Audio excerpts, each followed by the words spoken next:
मीरा एक middle class घर की लड़की थी, पर उसके घर की समस्याओं ने उसे बहुत मजबूर कर दिया था। मीरा ने अपने दोस्त से कर्ज लेनी चाहिए और उससे फ़ोन पर बात करनी चाहिए, लेकिन उसकी दोस्त ने कहा कि मेरे पास इतने पैसे नहीं हैं, लेकिन हाँ, मैं तुम्हारी मदद ज़रूर करूँगी। मैं जहाँ जॉब करती हूँ उन सर से तुम्हारी बात करवा दूँगी। वह सभी की मदद करते हैं, शायद तुम्हारी भी मदद कर दे। मीरा की दोस्त ने उसको अपने बॉस ध्रुव के सामने किया तो मीरा का सिर चकराता हुआ नजर आया था और मीरा ने उसकी शर्त स्वीकार कर अपने आप को ध्रुव के हवाले कर दिया था। आज मीरा ध्रुव के सेज पर बैठी पसीने में नहा गई थी। उसके अरमान बहुत थे, लेकिन सारे अरमानों पर पानी फिर गया था। उसका ना ही घूंघट उठाया गया था, ना ही उसकी कोई मुंह दिखाई हुई थी। अधिकार तो सारे दिए गए थे, पर एक कॉन्ट्रैक्ट के तहत। कुछ दिनों के लिए ध्रुव की पत्नी बन गई थी और उसे अपना सब कुछ ध्रुव को सौंपना था। और आज उस सेज पर ना ही कोई दुल्हन बैठी थी, बल्कि एक कॉन्ट्रैक्ट के तहत बिहाई गई लड़की थी, जिसने अपने सारे कपड़े खुद ही उतार कर उस बिस्तर की खूबसूरती में चार चांद लगा चुकी थी। ध्रुव ने उस कमरे में आते ही मीरा के होठों को अपने होठों में लेकर वह अपना काम शुरू कर चुका था।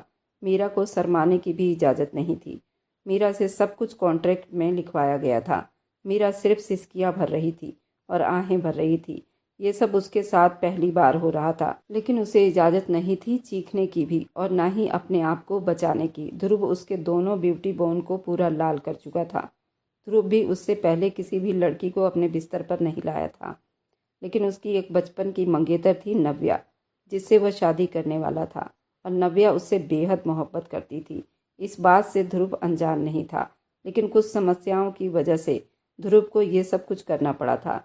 ये कहानी उस दिन शुरू हुई थी। क्या मैं अंदर आ सकती हूँ? एक नरम और खूबसूरत आवाज़ पर ध्रुव ने अपनी फाइल से नज़रें उठाकर सामने देखा और उसे अंदर आने की परमिशन दे दी।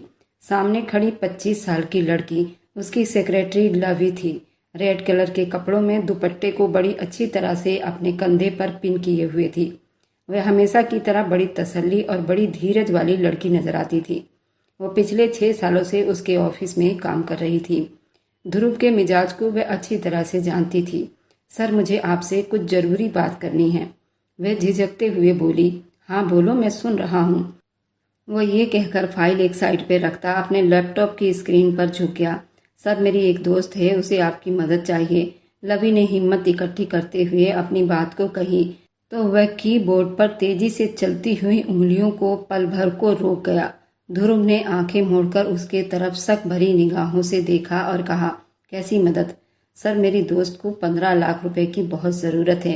ये कहते ही लवी ने नज़रें झुका ली, जैसे उसे खुद अपनी बात पर यकीन न हो। ध्रुव का ठहाका कमरे में गूंजा। लवी ध्रुव के ठहाके पर और ज्यादा शर्मिंदगी से नजरें झुका गई। 15 लाख? लवी, सीरियसली? तुम जानती हो 15 लाख रुपए कितनी बड़ी रकम होती है, और मैं इतनी बड़ी रकम किसी अनजान को ऐसे कैसे दे सकता हूँ?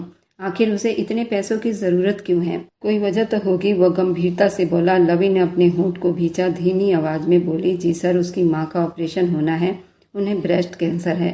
डॉक्टर ने उनकी सर्जरी के लिए 15 लाख रुपए मांगे हैं। सर, वह गरीब लड़की है, घर में कमाने वाला कोई नहीं है, लेकिन सर, वह धीरे धीरे आपका कर्ज चुका देगी। बोलते हुए उसकी आवाज भर आई थी और उसने दोबारा नजर झुका ली। ध्रुव ने कुर्सी की पीठ से टेक लगाते आंखों में एक अजीब सी चमक उभरी। चलो, मैं मानता हूँ, लेकिन वे लड़की खुद क्यों नहीं आई? फिलहाल पैसे उसे चाहिए तो सामने भी उसे ही आना चाहिए था। सर, वह थोड़ा लोगों के सामने जाने से डरती है और मुझे भी विश्वास नहीं था कि आप मदद करेंगे या नहीं, इसलिए मैंने पहले आपसे बात करनी ठीक समझी। अगर आप परमिशन दे तो वह आपसे मिलने आ जाएगी। वह बड़ी तसल्ली भरे शब्दों में बोली, नाम क्या है तुम्हारी दोस्त का? वह वापस लैपटॉप पर बिजी हो गया। मीरा, लवी ने धीरे से कहा। सर, आप सबकी मदद करते हैं, प्लीज मेरी दोस्त की भी मदद कर देना, किसी गरीब का भला हो जाएगा। उसके शब्दों में थोड़ी नरमी और अपनायत दिखाई दे रही थी। ध्रुव की उंगलियां फिर से रुक गई। उसने नजरें उठाकर गहरी सांस ली। लवी, हमेशा याद रखना, इस दुनिया में कुछ भी मुफ्त में नहीं मिलता। कुछ पाने के लिए कुछ खोना ही पड़ता है। खैर, उसे कल ऑफिस ले आओ, मैं देख लूंगा कि मुझे उसकी मदद करनी चाहिए या नहीं। और हाँ, उसे कहना कि मेडिकल रिपोर्ट साथ लेकर आए। वह थोड़ा सा झुका और अपना सर दबाने लगा। अब जाओ और मेरे लिए कॉफी लेकर आओ, मेरे सर में बहुत दर्द हो रहा है। लवी ने मुस्कुराते हुए हाँ में सिर हिलाया और बाहर निकल गई। ध्रुव ने थकन से भरपूर ठंडी सांस ली, लैपटॉप बंद किया और कुर्सी पर सर गिराकर आंखें मूंद ली। हाँ मीरा, मैंने सर से बात कर ली है। उन्होंने हाँ तो नहीं कही, लेकिन वह तुमसे मिलना चाहते हैं। कल सुबह 10 बजे उनके ऑफिस में आ जाना। देखना वह तुम्हें पैसे देंगे और बहुत जल्द सब ठीक हो जाएगा। लवी ने उसके हाथ पर हाथ रखा तो मीरा की आंखों में आंसू तैरने लगे। उस वक्त एक रेस्टोरेंट में बैठी हुई थी। वे दोनों गहरी दोस्त थी, एक ही स्कूल में और कॉलेज में साथ पढ़ी थी और दोनों अपनी हर बात एक दूसरे से शेयर करती थी। एक दूसरे की समस्याओं को बहुत अच्छी तरह समझती थी और हमेशा वे दोनों मिलकर समस्याओं को सुलझाने के लिए तैयार रहती थी। लवी, मुझे बहुत डर लग रहा है। मेरी माँ ठीक हो जाएगी ना? वह भीगी आवाज में बोली तो लवी ने उसे अपने बाजुओं में समेट लिया। मेरी जान, घबराओ मत। जिंदगी और मौत तो भगवान के हाथ में है। हम सिर्फ कोशिश कर सकते हैं। भगवान करे तुम्हारी माँ बिल्कुल ठीक हो जाए। मैं आंटी जी के लिए जरूर प्रार्थना करूंगी। लवी ने उसे तसल्ली दी। और हाँ, मेडिकल रिपोर्ट भी साथ लाना है। और फिक्र मत करो, ध्रुव बहुत अच्छे इंसान हैं। न जाने कितने लोगों की वो मदद कर चुके हैं। वे तुम्हारी भी जरूर मदद कर देंगे। लवी की बात पर मीरा नम आंखों से मुस्कुरा दी और लवी का धन्यवाद करती, उसको गले लगाती, राम का नाम लेती घर आ गई थी। मीरा के दिल में डर अभी मौजूद था, मगर कहीं न कहीं उम्मीद की हल्की सी किरण भी जाग उठी थी। अगली सुबह मीरा एक वाइट कलर का सूट पहने, दुपट्टे को बड़े ही अच्छी तरह से अपने कंधे पर टिकाए और धड़कते दिल के साथ उस बड़ी बिल्डिंग पर, उस कंपनी के चमकते ऊंची इमारत पर नजर डाली जो शीशे की तरह चमक रही थी। लवी बार बार उसे तसल्ली दे रही थी, घबराना मत मीरा, तुम बस अंदर जाकर सर से सीधी बात करना, भगवान सब अच्छा ही करेंगे। लवी ने उसका हाथ थामकर दबाया। मीरा ने हल्का सा सिर हिलाया और लवी के साथ अंदर दाखिल हो गई।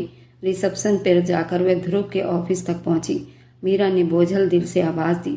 लवी उसे बेस्ट ऑफ लक का इशारा करती वापस चली गई, जबकि मीरा घबराती हुई उंगलियां चटकाने लगी। अंदर आ जाओ। कमरे के अंदर से भारी मगर धीरे से आवाज आई। दरवाजा खुला और मीरा दबे कदमों से अंदर दाखिल हुई। ऑफ वाइट कलर के सूट में वह लड़की ध्रुव के सामने खड़ी थी। उसकी सिर्फ भूरी आंखें नजर आ रही थी। वह सादगी में भी बेहद खूबसूरत लग रही थी। आंखें झुकी हुई थी, हाथों में एक फाइल थी। वह काफी देर तक सामने वाले को बोलने का इंतजार करता रहा। जब कोई ना बोला तो ध्रुव ने सर उठाया। सामने खड़ी लड़की को देखकर उसके चेहरे पर एक पल को हैरानी की लहर दौड़ गई। वह बिल्कुल वैसी नहीं थी जैसा उसने सोचा था। सामने खड़ी लड़की अपनी उम्र से काफी छोटी लग रही थी, जिसकी कपकपाहट उसके कांपते हुए दिल का पता दे रही थी। आंखों में नमी और सुर्खी थी, जैसे किसी भी पल आंसू टपक जाएगा। बार बार अपनी उंगलियों को मोड़ती, अपनी घबराहट पर काबू पाने की नाकाम कोशिश कर रही थी। सांस तेज चल रही थी, नजरें जमीन पर जमी हुई थी। ध्रुव अपनी कुर्सी पर पीठ टिकाए उसे बड़ी गौर से देख रहा था, जबकि वो बेबसी और झिझक के कैद में होकर हिम्मत नहीं कर पा रही थी कि सीधे उसके आंखों में देख सके। मीरा है? ध्रुव ने गहरी निगाहें सामने खड़ी लड़की पर डाली। जी जी सर। मीरा की आवाज हल्की सी कांप रही थी। बैठ जाइए। ध्रुव ने सामने रखी कुर्सी की तरफ इशारा किया। मीरा ने नजरें झुकाई, धीरे से कुर्सी पर बैठते हुए रिपोर्ट्स आगे कर दी। ये मेरे मम्मी की रिपोर्ट्स हैं सर। डॉक्टर ने कहा है कि जल्दी सर्जरी बहुत जरूरी है। सर्जरी और दवाइयों पर जो खर्चा होगा उसके लिए 15 लाख की जरूरत है। ध्रुव ने रिपोर्ट उठाकर बड़ी गौर से देखना शुरू कर दिया। कमरे में कुछ पल चुप्पी छाई रही, सिर्फ पेपर पलटने की आवाज आ रही थी। मीरा के दिल की धड़कनें उस खामोशी में और तेज सुनाई देने लगी। कुछ देर के बाद ध्रुव ने फाइल बंद करके गहरी सांस ली।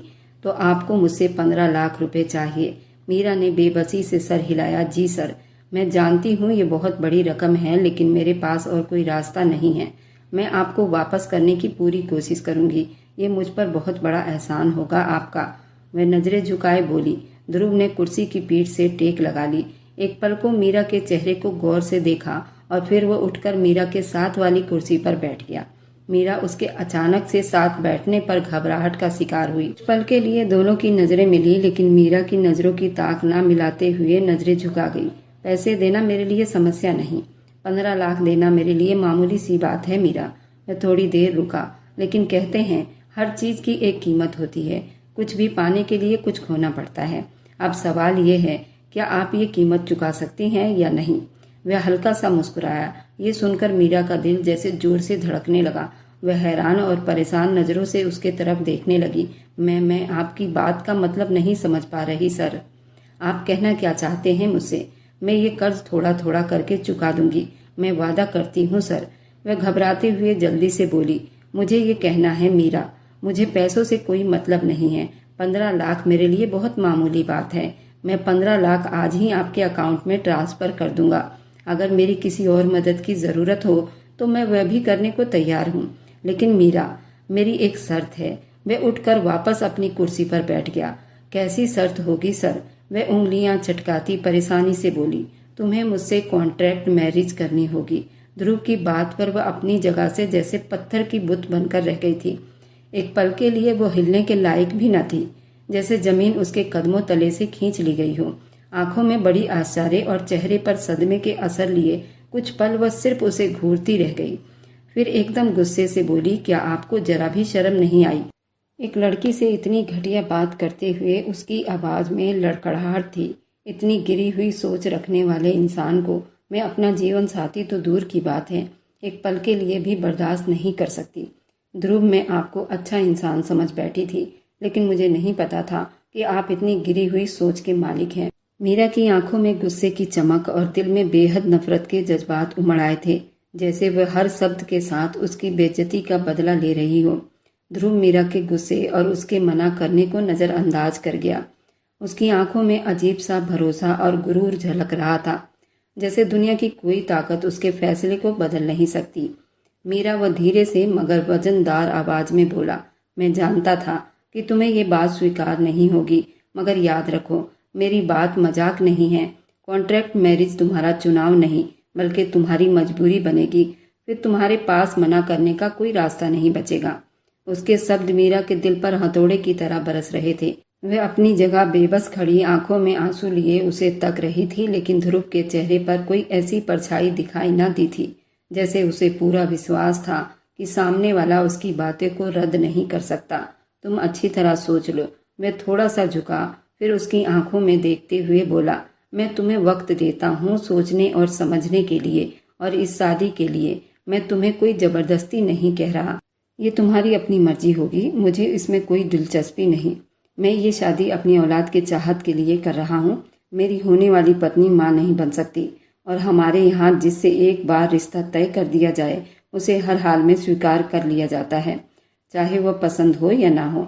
वह रुका, फिर कुर्सी की पीठ से टेक लगाकर बड़ी बेरहमी से बोला, ये कॉन्ट्रैक्ट मैरिज तब तक वैलिड रहेगी जब तक तुम मेरे बच्चे की माँ नहीं बन जाती। जैसे ही तुम मुझे मेरा वारिस दोगी, ये रिश्ता खत्म हो जाएगा। उसके बाद तुम आज़ाद हो जाओगी। मैं तुम्हें मजबूर नहीं करना चाहता, लेकिन अपनी माँ को बचाने के लिए तुम्हें ये कुर्बानी देनी है या नहीं, ये फैसला तुम्हें खुद करना है। वरना मैं ये पैसे तुम्हें ऐसे ही देने के लिए तैयार हूँ, लेकिन 2 साल के अंदर तुम्हें ये पैसे वापस करने होंगे। मैं जानता हूँ कि 15 लाख इतनी बड़ी रकम है कि तुम जैसी मिडिल क्लास फैमिली से संबंध रखने वाली लड़की 10 लाख 10 साल भी कोशिश कर ले तो भी इतनी बड़ी रकम नहीं चुका सकती। तुम्हारे पास 2 रास्ते हैं, या तो तुम मुझसे पैसे ले लो और 2 साल के अंदर मुझे 15 लाख रुपए दे देना। दूसरा ये कि मुझसे कॉन्ट्रैक्ट मैरिज कर लो और मुझे मेरा वारिस दे दो और डिवोर्स लेकर आज़ाद हो जाओ और सुकून की जिंदगी बिताओ। उसके शब्द की गहराई और कड़वाहट ने मीरा को जैसे अंदर तक हिलाकर रख दिया था। अपने बहते आंसुओं के साथ कुछ कहना चाहती थी, मगर आवाज होठों पर ही दम तोड़ गई थी। ध्रुव ने जैसी उसकी हालत को नजरअंदाज करते हुए कागजात उठाए और बड़ी तसल्ली से बोला, ये चीखने चिल्लाने से कुछ नहीं होगा। ठंडे दिमाग से सोचोगी, तुम्हें ये रकम वापस नहीं करनी पड़ेगी। बाकी सब तुम्हारी मर्जी है। मैंने अपनी शर्त बता दी है। 1 दिन का वक्त है तुम्हारे पास, अच्छी तरह सोच समझ लो। ये कहकर वो बड़ी तसल्ली के साथ दोबारा अपने काम में बिजी हो गया, जैसे कुछ हुआ ही ना हो। जबकि मीरा आंखों में आंसू लिए कांपते हाथों और बोझल दिल के साथ वहां से निकली। बाहर निकलते ही उसके कदमों में कपकपाहट उतर आई थी, जैसे जमीन भी उसका साथ छोड़ रही हो। वह घर वापस आई, मगर दिल और दिमाग ध्रुव के शब्द की बारिश होती रही। वह दर्द इतना गहरा था, उसको सांस लेने में बहुत परेशानी हो रही थी। वह घर आई तो कमरे की चुप्पी में वह तकिया में मुंह छुपाकर पूरी रात रोती रही। उसके दिल पर एक ऐसा बोझ आ पड़ा था जिसने उसे अंदर तक तोड़कर रख दिया था। लेकिन वह जानती थी, अपने माँ को बचाने के लिए उसे ये कड़वा घूंट पीना ही होगा, ये कुर्बानी देनी ही होगी। यही सब सोचती रही, सिर्फ 2-3 दिन खुद को तसल्ली देती रही, यही मेरी मुसीबतों की परीक्षा है। माँ का अच्छा इलाज हो जाएगा, छोटी बहन भाइयों की भविष्य संवर जाएगी। मगर उस तसल्ली के बावजूद दिल जख्म से हर पल उसे घायल करता रहा। बारिश के तेज बूंदें शहर के सड़कों को भिगो रही थी। मीरा भीगती हुई सूट संभालती बोझल कदमों से तेज तेज चल रही थी। उसके हाथ में मोबाइल था जिसके स्क्रीन पर अस्पताल की तरफ से एक मैसेज चमक रहा था। कल सुबह तक पैसे ना मिले तो आपकी माँ की सर्जरी नहीं हो सकती। ये शब्द उसके दिल पर पत्थर की तरह गिर रहे थे। माँ के चेहरे का ख्याल आते ही वो बेबसी के साथ रो पड़ी। अब सिर्फ ध्रुव ही मेरी मदद कर सकता है, यही सोचती वह जल्दी से ध्रुव के कंपनी में दाखिल हुई। रिसेप्शन पर मौजूद लड़की से परमिशन लेती वह अंदर दाखिल हुई। वह जो काम में बुरी तरह बिजी था, मीरा को देखकर चौंक गया। आंखों में हैरानी लिए हुए वो उसकी तरफ बढ़ी। क्या हुआ मीरा, आप रो क्यों रही हैं? वह परेशानी से पूछ रहा था। मैं आपसे शादी करने के लिए तैयार हूँ। मेरी माँ की सर्जरी है, अगर पैसे जमा न करवाए तो फिर उनकी सर्जरी नहीं हो सकेगी। प्लीज मुझे पैसे दे दे, बदले में मैं शादी करने के लिए तैयार हूँ। रोते हुए हाथ जोड़कर बोली तो उसकी बात पर ध्रुव ने अपने दराज से कॉन्ट्रैक्ट मैरिज का पेपर निकालकर उसके सामने रखे और उसके ऊपर एक पेन रखा था। वह कांपते हुए उस कॉन्ट्रैक्ट मैरिज को उठाकर पढ़ने की कोशिश करने लगी। आंखों के सामने बार बार अंधेरा छाने लगा। कमरे में एसी होने के बावजूद भी मीरा के पूरे जिस्म में सरसराहट होने लगी थी। उसे लग रहा था जैसे उसके जिस्म में खून बंद होने लगा है। उसकी टांगें धीरे धीरे कांपने लगी। ध्रुव ने उसकी हालत को अपने नजर में रखा और उसे कंधे से पकड़कर कुर्सी पर बिठाया और खुद भी वह सामने रखी चेयर पर बैठ गया। मीरा ने नजरें उठाई। उसके सामने बैठा आदमी उस वक्त ब्लू कलर के कोट पैंट पहना हुआ था और बहुत ही ज्यादा हैंडसम था। बिल्कुल ही गोरा चिट्टा था, काली काली आंखें थी और बॉडी वाला था और मीरा को देखकर जैसे उसे आराम पहुंच रहा हो। उसकी गोरी गोरी उंगलियां बार बार लैपटॉप के कीबोर्ड पर चल रही थी। उसके चेहरे पर कोई असर नहीं था। वह बिल्कुल नॉर्मल अंदाज में अपना काम कर रहा था। सामने बैठा वे आदमी, कोई शक नहीं था, वह बहुत ही ज्यादा हैंडसम था। वह किसी भी लड़की का सपना हो सकता था। थोड़ी देर के बाद ध्रुव ने लैपटॉप एक साइड पर रखा और मीरा की तरफ ध्यान दिया। वह जो बराबर हाथों की उंगलियां चटकाती परेशानी से उसे देख रही थी। मीरा, इस कॉन्ट्रैक्ट पेपर पर लिखा है कि तुम मुझसे शादी करोगी और बदले में मैं तुम्हारी माँ के इलाज में खर्च होने वाले रकम 15 लाख रुपए मुझसे ले रही हो। शादी के बाद तुम्हें मेरी पत्नी बनकर तब तक रहना होगा जब तक तुम मुझे बच्चा पैदा करके नहीं दे देती। बच्चा पैदा होने के बाद इस बच्चे से तुम्हारा कोई संबंध नहीं होगा और ना ही तुम्हारा मुझसे कोई संबंध होगा। बच्चा पैदा होते ही मैं तुम्हें डिवोर्स दे दूंगा और तुम आज़ाद हो जाओगी। ये सब कुछ तुम अपनी मर्जी से कर रही हो, तुम पर कोई जोर जबरदस्ती नहीं की जा रही। उसने कॉन्ट्रैक्ट पेपर पर लिखी सारी बातें दोहराई तो मीरा ने कांपते हाथों से जल्दी से साइन कर दिए। दिल बेकाबू धड़कने लगा। उसने निगाहें उठाई और वापस उस आदमी को देखने लगी जो कॉन्ट्रैक्ट पेपर उठाकर देख रहा था। उसके चेहरे पर कोई असर नहीं थे। वो बिल्कुल प्रोफेशनल अंदाज में पेपर को देख रहा था। उसने अपने मोबाइल पर वीडियो कैमरा ऑन किया और उसे मीरा के सामने रखा। प्लीज इस कैमरे में देखकर बोलो कि ये आप सब अपनी मर्जी से कर रही हैं, आप पर कोई जोर जबरदस्ती तो नहीं की जा रही। वह हाँ में सिर हिलाती सामने रखे कैमरे की तरफ देखने लगी। जी, मैं ये कॉन्ट्रैक्ट मैरिज अपनी मर्जी से कर रही हूँ, मुझ पर कोई जोर जबरदस्ती नहीं की जा रही। वादे के हिसाब से मैं ध्रुव के साथ तब तक रहूंगी जब तक मैं उसके बच्चे की मां नहीं बन जाती। जब वो बच्चा पैदा हो जाएगा तो मेरा उस पर कोई अधिकार नहीं होगा और ना ही मेरा ध्रुव से कोई संबंध होगा। ये शब्द कितनी मुश्किल से बोल पाई थी, सिर्फ वही जानती थी। ध्रुव ने मोबाइल उठा लिया। उसके बाद वो मरे हुए कदमों से उठी और दरवाजे की तरफ बढ़ी, इससे पहले कि दरवाजा खोलकर बाहर निकलती। ध्रुव की आवाज पर उसे रुकना पड़ा और वापस उसके पास आई। मेरा ड्राइवर कल शाम को 4 बजे आपको आपके घर से पिक करेगा। आप जब तक अपने घर वालों से पूरी बात कर लो, आपको फिक्र करने की कोई ज़रूरत नहीं होगी। जब तक आप मेरे पास रहोगी, आपकी फैमिली की सारी ज़रूरत का ख्याल रखा जाएगा। और इस शहर से बाहर मेरा एक फार्म हाउस है, हमारी शादी वहीं होगी। वह बोला तो मीरा ने भीगी आंखों से हाँ में सिर हिलाया और वह कमरे से निकल गई। मीरा के जाने के बाद वह अपनी टाई के नोट को ढीली करने के बाद वह ठंडी सांस लेने लगा।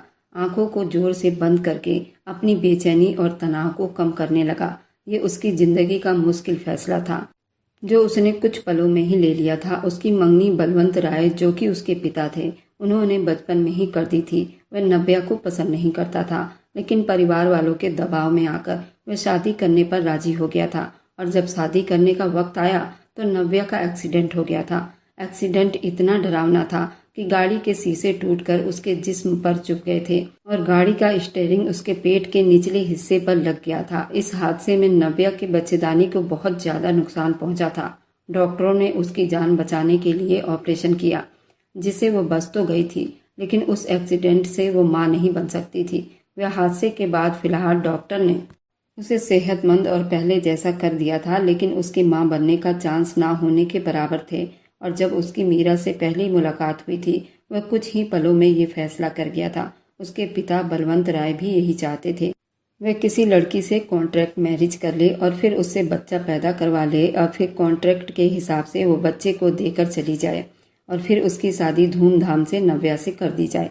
नव्या, जो कि ध्रुव की मोहब्बत में पूरी पूरी डूबी हुई थी, वह ध्रुव पर अपना अधिकार जमाती थी और ये ऐसे लगता था ये उसका कर्तव्य है, लेकिन हमेशा से ध्रुव उसे नज़रअंदाज कर देता। वह पूरे घर की लाडली थी, क्योंकि वह बलवंत राय के दोस्त की बेटी थी। उन दोनों दोस्तों ने एक साथ मिलकर बंगला बनाया था और वह बंगला काफ़ी बड़ा था।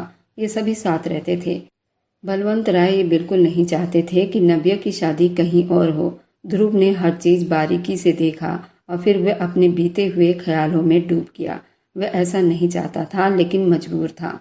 इधर मीरा शहर के बिल्कुल बीचों बीच इलाके में अंधेरे में डूबी अनगिनत गलियों से जाते मीरा एक 4 मंजिला घर के सामने रुकी तो गरीबी के एहसास और मायूसी ने उसे फिर से घेर लिया था। अगर हालात ऐसे न होते तो वह कभी भी कॉन्ट्रैक्ट मैरिज की आड़ में अपनी इज्जत का सौदा न करती। बाकी आम लड़कियों की तरह उसके भी बहुत सारे सपने थे, लेकिन आज वह जिस तरह का कदम उठा चुकी थी, उसके बाद तो उसे सब नामुमकिन सा लग रहा था। उसने गहरी सांस भरते सारी सोचों को दूर झटकते लोहे के जंग लगे दरवाजे को बजाया।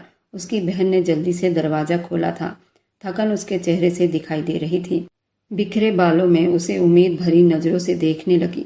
मीरा अंदर दाखिल हुई और अपना कपड़ा उतारती चारपाई पर रख गई। उसकी बहनें जल्दी पानी लेकर आई, जिसे वह एक ही सांस में पी गई थी। बहन, काम हो गया, आप फिक्र ना करें, कल माँ की सर्जरी हो जाएगी। ध्रुव ने वादा किया है कि वो माँ की सर्जरी पर जितने पैसे की जरूरत होगी वो दे देगा, लेकिन वह बात को अधूरी छोड़ गई। लेकिन क्या मीरा? उसकी 60 साल की दादी ने उसे परेशानी से देखा और फिर अपनी दादी को सब कुछ बताती चली गई। वो भी चुप हो गई थी। मीरा की इतनी बड़ी कुर्बानी पर वह खून के आंसू रो पड़ी थी, लेकिन वह भी तो मजबूर थी। उसकी दादी ने अपनी पोती को गले लगाया तो दादी और पोती दोनों गले लगकर फूट फूट कर रो दी और अपनी पोती के सर पर प्यार करती अंदर चली गई, जबकि वह भी सोने के लिए लेट गई। लेकिन नींद आंखों से कोसों दूर थी। जबकि लवी को वह कुछ न बता सकी थी, वह नहीं चाहती थी उसकी वजह से और ज्यादा परेशानी का शिकार रहे।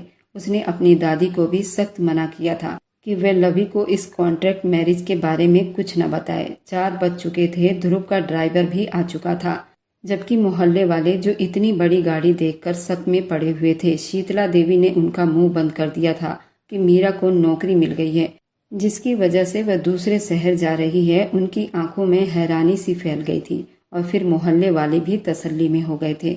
वह अपने छोटे बहन भाइयों को गले लगाकर प्यार करती अपनी दादी के पास आई और शीतला देवी उसे बेहद प्यार करती रो पड़ी थी। मेरी बच्ची, भगवान तुझे ढेर सारी खुशियाँ दे। जिस तरह तू हमारे लिए कुर्बानियाँ दे रही है, देखना एक दिन भगवान जरूर तुझे उसका सिला देगा। उसका माथा चूमती बोली तो मीरा दिल से मुस्कुरा दी और सबको बाय करती अपना सामान लेती गाड़ी में बैठ गई। मीरा के पिता एक रोड एक्सीडेंट में मारे गए थे। उस वक्त मीरा 8वीं क्लास में पढ़ रही थी। मीरा अपने घर में सबसे बड़ी थी और मीरा की दादी और मीरा दोनों ने मिलकर पूरा घर संभाल लिया था। पिता के एक्सीडेंट के बाद मीरा की मां की तबीयत बहुत ज़्यादा खराब रहने लगी थी। उन्होंने अपने पति के एक्सीडेंट का बहुत बड़ा सदमा अपने दिमाग पर ले लिया था और उन्होंने खाना पीना महीनों तक छोड़ दिया था। मीरा और दादी ने मिलकर मीरा की मां को संभाला था। मीरा के पिता के मरने के बाद मीरा की मां बहुत गम में हो गई थी। उन्होंने खाना पीना सब कुछ छोड़ दिया था और वह काफ़ी बीमार रहने लगी थी। उनको ब्रेस्ट कैंसर हो गया था। डॉक्टरों ने बताया कि अभी छाती में गांठ छोटा है, ऑपरेशन से ठीक हो जाएगा। ये सुनते ही मीरा और दादी कुछ भी करने को तैयार थे। अब वह अपनी माँ को खोना नहीं चाहती थी। अब उसने अपनी माँ के लिए इतनी बड़ी कुर्बानी दी थी।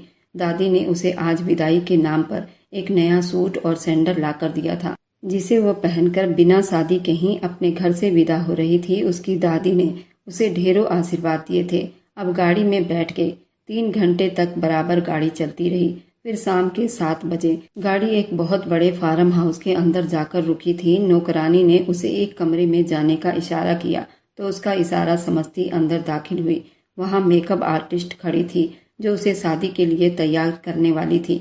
मैम, आप जल्दी से नहा लीजिए, फिर हम आपको शादी के लिए रेडी कर देते हैं। 2 घंटे के बाद आपकी शादी होनी है। वो उनकी बात पर सर हिलाती नहाने चली गई। नहाकर जैसे ही बाहर आई तो एक खूबसूरत रेड कलर का लहंगा बेड पर फैला हुआ रखा था। मीरा तो इतना खूबसूरत लहंगा देखकर बिल्कुल हैरान रह गई। वह लहंगा पहनकर जैसे ही बाहर आई, दोनों लड़कियों ने उसका मेकअप स्टार्ट कर दिया। एक लड़की ने उसका मेकअप किया जबकि दूसरी लड़की उसके हाथों पर पैरों पर मेहंदी लगाने लगी। और फिर 2 घंटे के बाद दुल्हन बनी तैयार बैठी थी। मीरा की नजरें बार बार शीशे पर और अपने चेहरे पर जाती तो वह चेहरा पलटना ही भूल जाती थी। वह लगती ही नहीं थी कि वो मीरा थी।